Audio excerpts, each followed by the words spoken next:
Ahí ya puse a grabar. ¿Alguno, como un par de líneas que me tire de lo que comparamos de Irigoyen y Alvear, se animan? Antes de meternos a personalismo, que en este caso sería como el estilo político de cada uno. ¿Qué comparamos? Vamos. Rompamos el hielo y despertámonos. Irigoyen, hablamos de las distintas clases sociales de las que venían. Alvear venía de una clase más alta. Me acuerdo que habías dicho de los terratenientes rosistas. Exacto. Y Irigoyen era más una clase media y trabajadora, o sea, que no tenían el mismo poder Sí, económico. sí, es verdad. O sea, por ahí una clase media laburante, comerciante, estamos de acuerdo, esa es una primera diferenciación. ¿Qué más podemos diferenciar entre uno y otro? Podríamos diferenciar contexto. Eh, Sí, te escucho. que Irigoyen gobierna durante una crisis mundial, porque era cuando estaba todo el tema de la guerra, de la Primera Guerra. Creo que había gobernado hasta fines de la guerra, puede ser. O sea, desde No, que un más poquito o más. menos desde la mitad de la guerra hasta fines, Exacto. un poquito Sí. más, pero que estuvo. Y él también estuvo en toda la reconstrucción, un poquito, parte de la reconstrucción de Europa, pero Alvear fue lo que le tocó más fácil, porque Europa vuelve a prosperar, vuelve a comenzar todo un proceso como de, como, como que empieza a volver, a renacer, como que te diga, ¿no? Como Bien, que, empieza como vos decís, económicamente se empieza a recuperar el mundo, sería. Pero claro, tengo empieza una a tener más pregunta. estabilidad económica. Tengo una pregunta, Viole. ¿Por qué te parece a vos que una inestabilidad, en este caso mundial, a nosotros nos repercute de la forma que nos repercutió, de hecho? Y porque somos un país exportador en esos momentos Bien, y básicamente dependemos de Europa estamos económicamente. de acuerdo, y 100% de acuerdo con ustedes. Una cosa que nunca dijimos que por ahí, ¿alguno encontró lo que era comercio triangular? No, tampoco se los pedí nunca, pero por ahí justo lo leyeron y dijeron, mira acá. Nosotros todavía somos, no lo dijimos, pero me viene bárbaro que Viole haya como recuperado como esta diferencia. Cuando nosotros hablamos de modelo agroexportador, nosotros ya sabemos lo que es un modelo agroexportador, pero tengamos en cuenta lo siguiente. ¿La Argentina seguirá siendo un modelo agroexportador hasta cuándo? ¿Alguien sabe? Plenamente agroexportador. Hasta, no sé, hasta el 45. No, te fuiste muy allá. ¿Se acuerdan que nosotros dijimos, a ver, nosotros Hasta el sabemos que 30, creo, después de bien, la Gran Depresión. bien, hasta el 30. ¿Se acuerdan que nosotros hablábamos de esto así hace mucho tiempo atrás? Y hacíamos como los 3 ciclos económicos capitalistas y decíamos, este es liberal, el primero es liberal, acá marcábamos una crisis, el segundo es Estado benefactor, marcábamos una crisis y el tercero es neoliberal. Nosotros nos correspondemos con un modelo de modelo agroexportador pleno en este momento acá, ¿estamos de acuerdo? Porque ¿cuál era el principio que nos guiaba a que seamos un modelo agroexportador? El liberalismo Sí, ¿y cuál concepto de ese liberalismo nos guiaba hacia eso? puede La ser, Organización Internacional del Trabajo. Claro, la División Internacional del Trabajo, plenamente de acuerdo con vos. Ahora, si bien somos un modelo de exportador siempre, y un poco jugando con la diferencia que hacía recién Violeta, también es justo decir que no es lo mismo hablar del modelo de exportador que nosotros vimos eh, como en el régimen conservador, que el modelo agroexportador que va a tener la gran parte del gobierno de los gobiernos radicales. ¿Por qué? Cuando nosotros hablábamos del modelo agroexportador tradicional, éramos nosotros, Argentina, comerciando principalmente con quiénes. Europa y América del Norte. No América del Norte, principalmente con qué países. con Inglaterra. Inglaterra, ¿estamos? O sea, la realidad es que nuestro modelo exportador, obviamente no quiere decir que no comerciemos con otros, pero lo que digo es que el grosso de lo que uno produce lo produce para Inglaterra e Inglaterra es el que te trae o te devuelve todo lo que sabemos que devuelve. Eventualmente, cuando uno piensa en este tipo de modelo agroexportador, que es el tradicional argentino, es un modelo que se define como bilateral. ¿Qué implica bilateral? Que es entre Argentina y alguien más, vi de dos. Ahí está, 2 de 2. Estamos, o sea, vi de 2. Es como un intercambio recíproco para resolver, en este caso, la necesidad del otro. Hay un hecho que no es menor, que nos permite cambiar el perfil de ese modelo exportador, aunque sigamos siendo modelo exportador, y el hecho nos lo da la Primera Guerra Mundial. En esa Primera Guerra Mundial, a nivel como geopolítico, ¿qué es lo que pasa a nivel mundial? Inglaterra o Europa en general sigue manteniendo esa primacía económica respecto del resto del mundo. No, porque No, no sino pierden que- mucho la No. guerra. Bien, porque la guerra fue ahí y porque ¿cuál es la potencia que adquiere mayor peso ahora? Alemania. Alemania. Alemania perdió. Bueno, pero Estados fue Unidos. Estados Unidos, es Estados Unidos el que empieza a adquirir un peso importantísimo. Entonces, desde la Primera Guerra Mundial, aún siendo nosotros todavía un modelo agroexportador, lo que se conoce es, durante los gobiernos radicales, se modifica el patrón este bilateral del que estábamos hablando al principio, y lo que se da es un comercio triangular. A ver, no hay nada que decir respecto a un comercio triangular. ¿Qué implica un comercio triangular?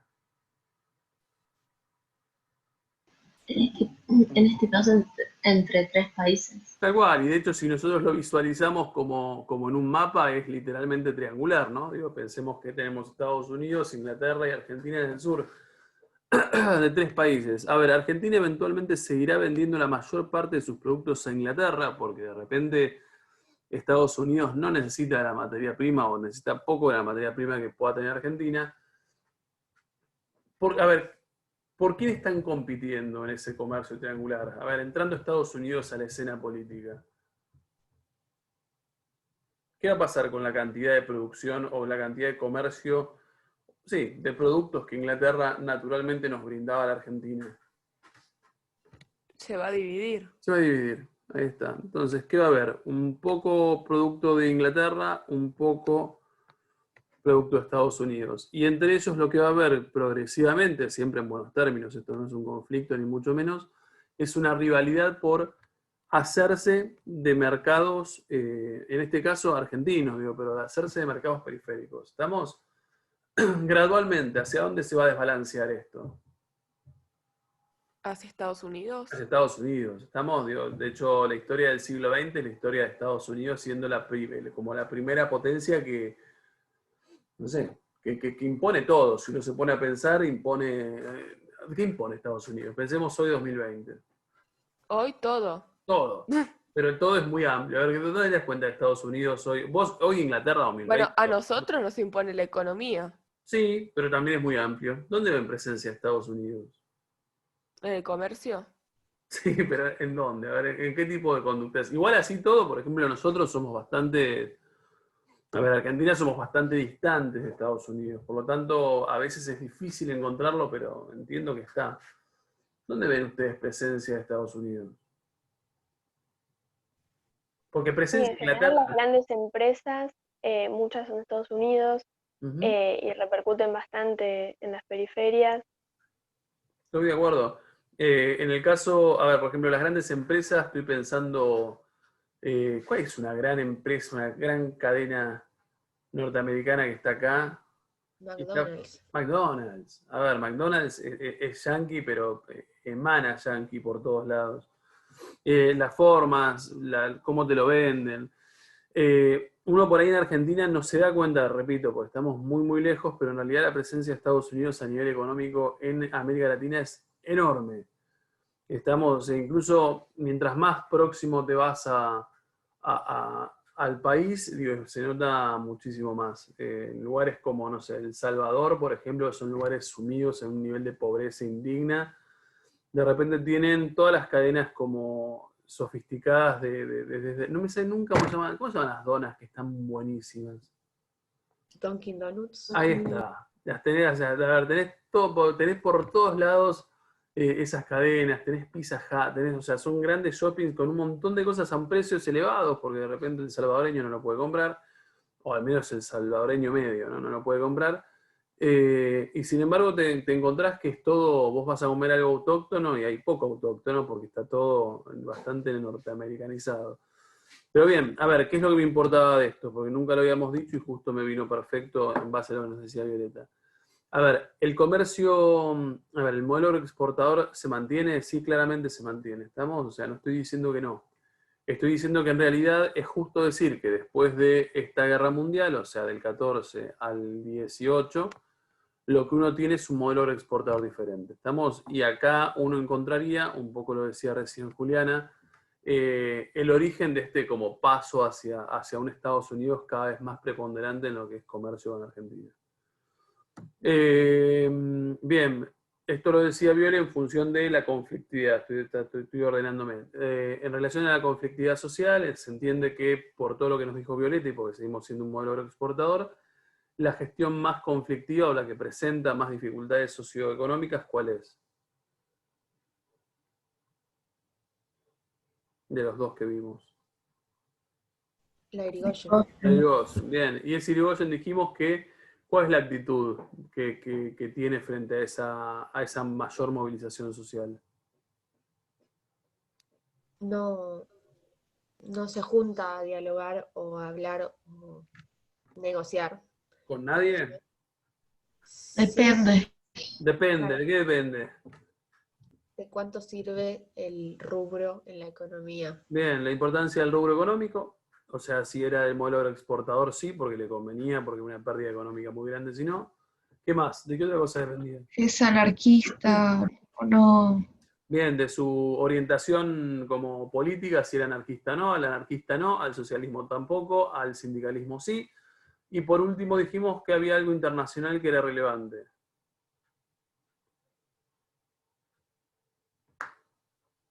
Para determinar si sí negociaba o si no negociaba por miedo. ¿Algo con el sindicalismo? No necesariamente, algo internacional. Que le atraviesa a Irigoyen. Pensemos un Irigoyen en el 16. Los levantamientos pre y post Revolución Rusa. Bien, ¿por qué, Valentín, era importante la Revolución Rusa? Porque pensaban que si pasó allá con el movimiento obrero igual, podría pasar acá con el mismo movimiento. Bien, con movimientos que obviamente son mucho menores, ¿no? Digo, pero bueno, se fogonea esta idea de que pueden ser potencialmente revolucionarios y entonces lamentablemente muchos sectores empiezan a presionar para que haga algo, ¿no? Digo, cuando en realidad por ahí son simples huelgas. Pero bueno, tenés como la amenaza constante o el fantasma de que esto se pueda volver una potencial Rusia. Ahora, ¿qué es lo que me importa de todo esto? ¿Por qué? Y voy de vuelta a lo que decía Ana recién. ¿Por qué razón Irigoyen, a ver, si uno lo comparaba con el periodo anterior, que decíamos el periodo del régimen conservador, nosotros sabemos que el régimen conservador fue sumamente represivo. ¿Estamos? No hay opción B, no les importa reprimir y nosotros dijimos que tiene que ver con la cuestión del fraude. Como hacen fraude, eventualmente no legislan en favor del sector porque no les importa que los voten. Cuando vamos a Irigoyen dijimos, el tipo es el primero que oscila, duda o por lo menos mezcla respuestas. ¿Cuál es la razón por la que no reprime 100% Irigoyen? Porque De los votos. Bien, porque sabe que ahora esa gente o esos sectores eventualmente votan. ¿Estamos? Digo, votan y votarán desde la Isa Peña. Entonces, eventualmente ahora todos los sectores sociales de la Argentina es consciente, deberían ser tenidos en cuenta, más que tomados en cuenta, en función de poder gobernar de la mejor manera posible. Entroncado con esta idea, o sea, esta idea de sabe que votan y que eventualmente ya no podés aplicar más fraude, es que nosotros tenemos que entender qué es el personalismo y qué es, no sé si se los pedí, lo que se denomina como políticas de patronazgo.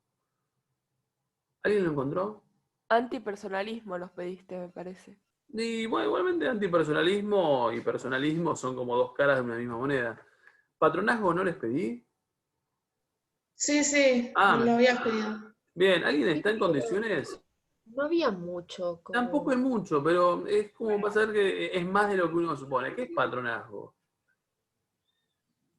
Que es una política, son como dos estilos políticos. Patronazgo se lo asocia a Irigoyen, como un tipo de práctica que empieza a crear Irigoyen. Si entendemos patronazgo, entendemos personalismo. Y si entendemos personalismo, entendemos antipersonalismo.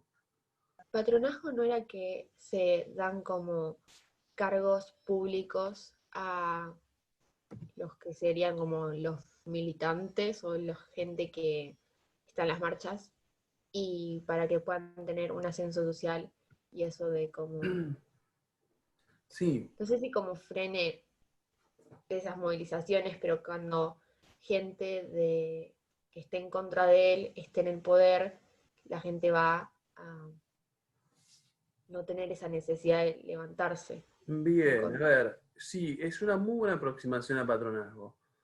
A ver, si ustedes están laburando con Santillana, lo tienen en Santillana y me parece que es la caricatura mejor lograda de Irigoyen lejos. ¿Qué es lo que representa esta caricatura? Esto es una bardeada de la prensa, claramente, ¿no? Prensa de época que a través del humor desacraliza la figura de un presidente. Para que no sepa, el de arriba es Irigoyen, ¿estamos? O sea, el muchacho, no sé muy bien por qué lo representaban tan feo, porque tan feo no era, pero debe haber algún tipo de explicación que yo me estoy perdiendo. Pero bueno, el de arriba es Irigoyen. ¿Qué es patronazgo si uno mira, y si nos quedamos con esta definición de Vicky de cargos públicos? ¿Qué es un cargo público? Tener un puesto en algún rubro del gobierno. Bien, a ver, yo lo traduciría a, por ejemplo, trabajo municipal, trabajo del Estado, o sea, ese tipo de, o sea, a ver, para aquel que, bueno, lo que pasa es que son chicos, digo, pero a ver, cuando uno va a los municipios hay una particularidad. Los municipios generalmente están llenos de trabajadores, o sea, por ahí para hacer, hoy en un 2020, por ahí para hacer un trámite que por ahí deberían ser un par de sellos y te vas pasando por diferentes lugares de la municipalidad, es como muy muy burocrático, muy lento. A ver, no quiere decir que eso sea el empleo público siempre. Hay obviamente empleo público mucho más eficiente y mucho más relevante que lo que les estoy ejemplificando. Pero a ver, cuando uno piensa en empleo público es meter a gente en la estructura del Estado. Estamos para diferentes funciones, para las que a ustedes se les ocurra que puedan ser utilizadas. Bueno, por lo pronto incorporás a gente al Estado, desde una municipalidad hasta una estructura provincial, hasta una estructura nacional. ¿Qué te pasa a vos, sector medio-bajo, cuando recibís un cargo público? Te pones contento, qué sé yo. Te pones contento, aparte hay una frase que en algún momento escuché, digo, para que te rajen del Estado tenés que, no sé, tenés que asesinar a una persona y tenerlos ahí, no sé, o sea, te tiene que haber visto todo el mundo, digo, porque en realidad, al parecer es muy difícil, una vez que vos entrás al Estado es bastante complejo que puedas como ser despedido, digo, el Estado, de hecho, no sé, habría que ver un porcentaje, digo, que estamos hablando de un elevadísimo nivel de gente que trabaja en dependencia del Estado. Ahora, ¿por qué te pondrías contenta, Medina? Y porque o tengo un laburo o tengo doble laburo. Bien, estoy de acuerdo. Quiere decir que o tenés un laburo, tenés doble laburo, o mejoraste tu laburo, porque por ahí vos trabajabas en una, no sé, estoy pensando en lo que vimos la semana pasada, lo de los talleres Bacena. Vos laburabas en Bacena y te estaban súper explotando por 2 mangos. Acá eventualmente, no quiere decir que te van a pagar un montón, pero claramente no vas a tener el desgaste físico de lo que implica un trabajo en una fábrica. A ver, quiere decir que estás contenta porque tenés doble turno, porque mejoraste el laburo, porque eventualmente tenés un laburo. ¿Qué quiere decir? Las políticas de patronazgo, si nosotros las pensamos para entender qué es personalismo, si nosotros pensamos esas políticas de patronazgo, eh, ¿cuál es el impacto social de esas políticas de patronazgo? Para los que la reciben, ¿no? Que van a ser varios. Buena. Bueno, Ujú. ¿Qué genera en relación al presidente? Es como, por ejemplo, cuando, si no me confundo, era Perón, que regalaba cosas. Es como vos, o sea, el presidente hace algo Ujú. que la sociedad o la gente va a agradecer. Entonces, con ese agradecimiento de decir, bueno, no es que me dio trabajo, en este caso, me dio trabajo, le voy a dar mi voto. Bien, eso que acabas de decir vos, lo podemos sintetizar o por lo menos poner un sinónimo en personalismo.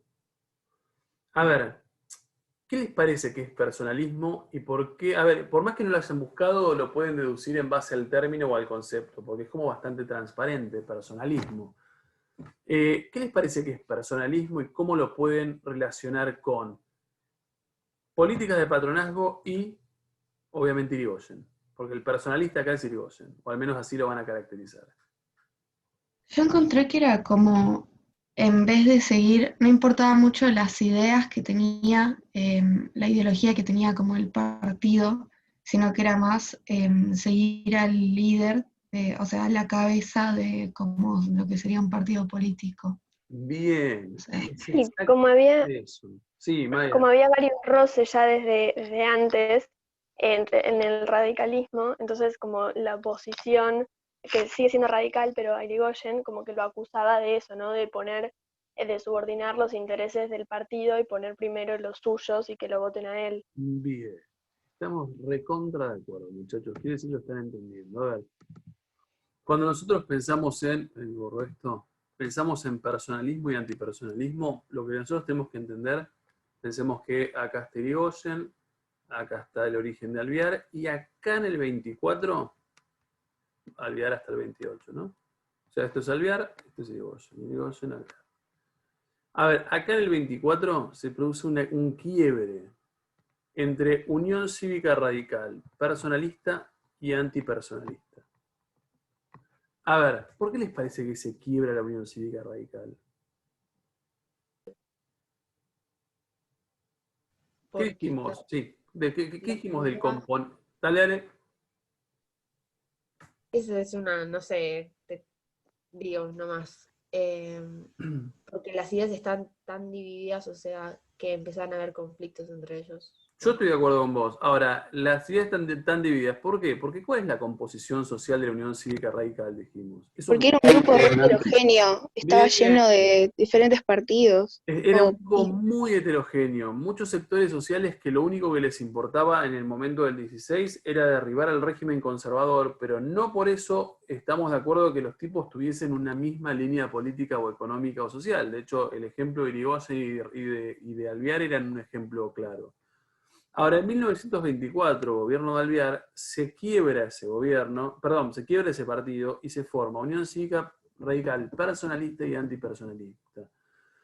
Personalista hay que entender que primero que es una creación obviamente de Alvear, ¿no? O sea, Alvear es el que establece esta diferencia, pero que el personalismo, la lógica del personalismo en realidad surge como un insulto. Estamos decir, vos sos personalista, en realidad te están criticando, no te están elogiando. Ahora, en base al personalismo, al concepto, lo que uno tiene que entender es, a ver, ¿qué es lo que está molestando para Alvear y muchos de los sectores como más conservadores como Alvear respecto de Irigoyen? ¿Por qué lo tildan de personalista? ¿Qué es lo que les molesta? Porque un poco la definición la dijimos recién. ¿Qué es lo que les está molestando? que lo sigan nada más porque les da beneficios poner en los cargos políticos. Exactamente. A ver, lo que les molesta a estos muchachos es que en realidad ven en las prácticas de patronazgo de Irigoyen prácticas clientelísticas. ¿Qué sería clientelismo? ¿Alguien sabe lo que es clientelismo? ¿No? Bien, clientelismo sería cuando vos tomás medidas, en teoría, porque lo que vos buscás es que la gente te termine votando. Estamos, o sea, no te importa mejorar, por ejemplo, la solución de fondo de una familia, te importa tomar medidas en el corto plazo para que esa gente se quede agradecida con vos y de alguna manera responda siempre a vos debido a ese agradecimiento. A ver, ¿qué es lo que ven los seguidores de Alvear? Miran las prácticas de Irigoyen y lo que se preocupan es que en realidad ese tipo de prácticas como patronazgo, lo que estarían logrando es que la gente, o sea, los sectores medios y bajos argentinos, se queden como sentimentalmente atados a Irigoyen. Estamos en el sentido de que si Irigoyen dice sí, todos los demás van a decir que sí. Entonces, lo que molesta y lo que empieza como a generar cierto como temor en determinados sectores de la Argentina es el exceso de peso que tienen los sectores bajos en la toma de decisiones. Porque eventualmente si Irigoyen dice sí, vas a tener una gran proporción de la sociedad argentina que porque lo sigue directamente a él, o sea, a él como persona, de ahí la idea de personalismo, van a votar que sí. Entonces, independientemente de todo, si nos unimos muchos de nosotros conservadores y votamos que no, si Irigoyen dice sí, va a ser sí, porque la mayor parte de la sociedad argentina está con él. Porque está atada, agradeciéndole, en este caso, por los, no sé, favores o el puesto o por la posibilidad de ascenso social que está teniendo, producto de su cliente, a ver, producto de su patronazgo. ¿Se entiende la lógica? A ver, ¿por qué digo? Nosotros lo estamos viendo por primera vez con Irigoyen, pero en realidad esto es, a ver, creo que es historia de Argentina del siglo XX, básicamente. ¿Por qué es historia argentina del siglo XX? Lo que pasa es que uno lo ve en Irigoyen por primera vez porque es el primero en donde empieza a verse esa práctica o esa tendencia. Pero ¿por qué no es ajeno a nosotros? ¿Hay personalismo en Argentina? El peronismo nos va algo así. El peronismo es personalista hasta los dientes. Los planes Estamos, sociales.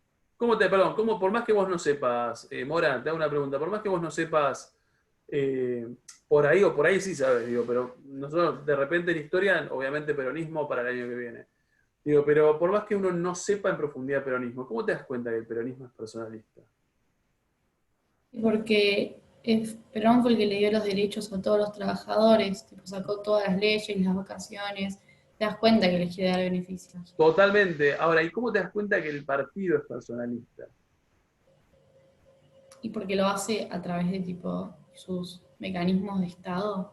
Yo concuerdo con vos. Igual está buenísimo porque estás dando respuestas mucho más sofisticadas de las que estoy buscando. Quiere decir que Mora es una tipa leída. Pero al margen de todas esas cosas, que es verdad lo que está diciendo, lo cierto es que uno nunca se pone a reflexionar, pero peronismo es un apellido. Pero Lucho, O sea, un segundo. O sea, es toda una política, un apellido. la doctrina. La doctrina es el justicialismo. en realidad. totalmente, pero el partido originalmente, después eventualmente se transforma en partido justicialista, pero uno no define como justicialismo. O sea, uno los define como peronistas. Y si uno se pone a pensar, peronistas es un apellido vuelto a un movimiento, peronismo. A ver, ¿lo querés un poco más reciente? ¿Dónde vemos otra cuestión personalista en la política argentina? Kirchnerismo también. Vamos, o sea, uno sigue. Yo una vez hace mucho tiempo, y creo que lo conté, pero a mí me llamó mucho la atención cuando debatiendo en un contexto X, una persona me dijo algo así como que para ella, era en el contexto de Scioli, para esa persona era como, votaba a Scioli porque su jefa así se lo pedía. O sea, su jefa haciendo referencia a Cristina, ¿no?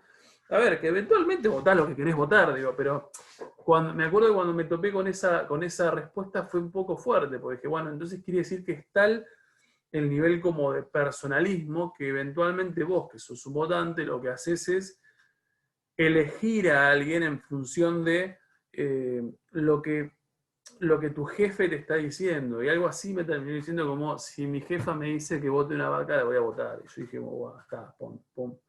Ya terminó el debate racional, no está siendo racional esto. Entonces, si miramos en nuestra cotidianidad, en realidad nuestra Argentina es personalista.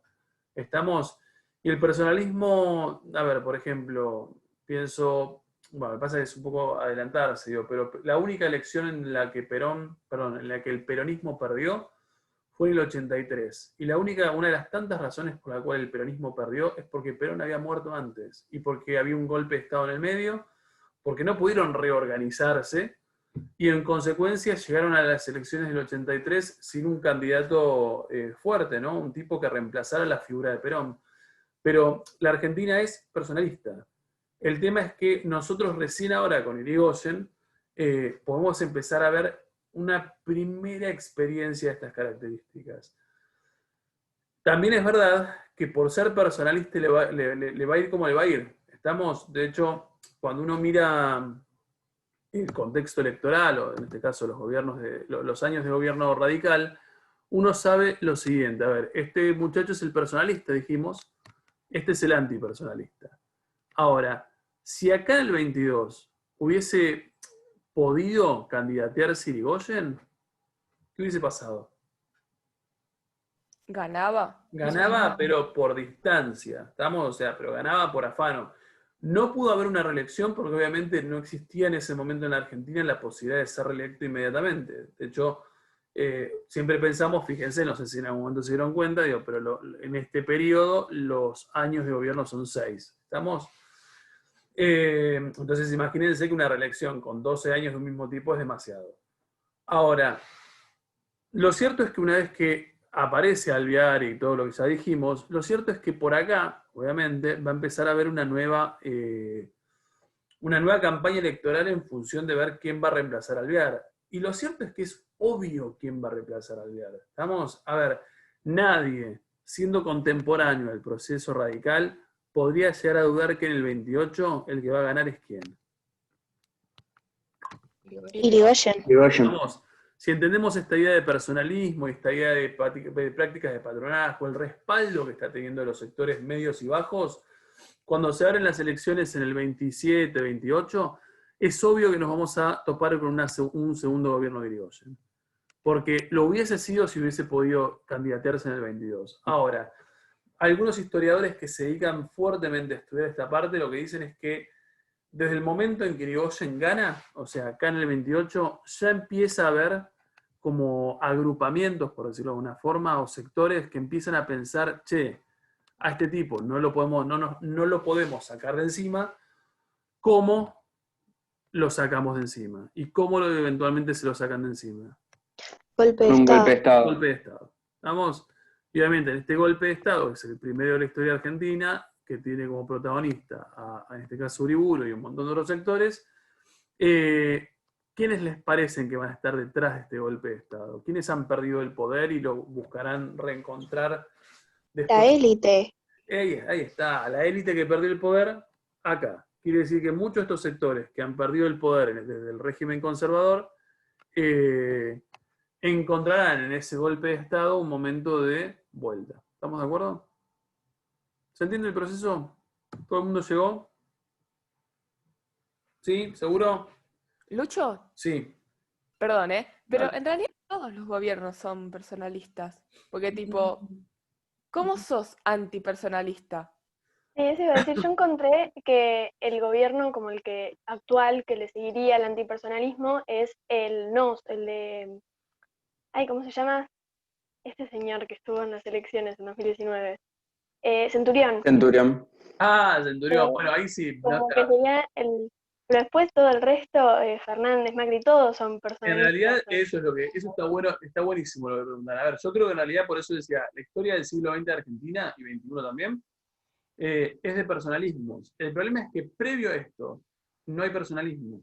Porque en realidad, previo a esto, el régimen conservador en su totalidad no legisló en favor de los sectores medios y bajos. Entonces, no tenés esa idea de masas apoyando un líder, porque en realidad, cuando lo veíamos con el régimen conservador, lo que vos tenías es ley de residencia, ley de defensa social, o sea, vos los matás a palos, ¿se entiende la diferencia? O sea, el personalismo es a ver, con Irigoyen lo que vos tenés es el primer intento de relacionarse con las masas de una forma medianamente buena, porque repito, no olvidemos que Irigoyen también reprimió, pero tiene que ver con esta transición. ¿Cómo sos no personalista? Y por ejemplo, Alvear lo que hace es quitar todo lo que es práctica de patronazgo. Lo que empieza a hacer Alvear, por ejemplo, es echar a alguno de los tipos que Irigoyen metió en el Estado. Entonces, de esa forma vos lo que haces es no, como ponerte en contraposición de esas medidas que están generando como un nivel de agradecimiento en contrapartida por parte de los sectores beneficiados por esas medidas. ¿Se entiende? Igual coincido con lo que vos decís. Después cuando uno mire para más adelante, Perón es personalista. Alfonsín tiene un poco de personalismo. Menem es menemismo. O sea, no hay mucho más que decir. Entonces, en realidad muchos de los que vienen después serán todos personalistas. El tema es que estamos viendo como la primera vez en la que hubo en la historia argentina una idea de personalismo. Que así le va a ir, ¿no? Después tendríamos que entender por qué le va como le va. Por qué terminan golpeándolo o cuál es el miedo por parte de algunos sectores que terminan golpeando a Irigoyen, o sea, ¿qué es lo que les molesta concretamente? Igual, Lucho, yo no entiendo, porque Sí. si Igual tenés una tenemos 2 clase, minutos, así que lo vamos a resolver la próxima. una clase baja, Sí. que tiene trabajo, esa clase baja después te va a comprar a vos. Coincido con vos, es un muy buen razonamiento, pero ese razonamiento, ¿sabés a quién vale? A Perón. O sea, ese razonamiento es más para el peronismo, porque vos decís, te va a comprar a vos. Para que vos digas, bueno, me va a comprar a mí, tenés que pensar en una economía argentina que tenga, por ejemplo, industrias y que pueda desarrollarse de manera autónoma. Y todavía la Argentina es un modelo agroexportador. Por eso es un buen razonamiento, pero todavía anacrónico para el momento que le toca vivir a Argentina. De hecho, igualmente lo que dijiste está muy bueno. Está bueno que te des cuenta vos sola porque hacia eso vamos. Hacia ese razonamiento. Chicos, nos queda 1 minuto. Lo único que les pido para la clase que viene, igual, Julio, si lo resolvemos o te sigue quedando como ahí picando, lo vemos la semana que viene. Lo que les pido para la semana que viene es chusmeen, busquen información en torno al golpe de Estado del 30. ¿Estamos? O sea, golpe de Estado del 30. ¿Quiénes golpean? ¿Qué sectores están detrás del golpe? ¿Por qué golpean? ¿Qué molesta a Irigoyen? Y no mucho más que eso. Con eso nos quedamos bastante tranquilos. La idea es cerrar estos años de radicalismo y poder como dar pie para lo próximo que seguimos. ¿Estamos? Nada más. Muchachos, adiós. Un placer verlos tan de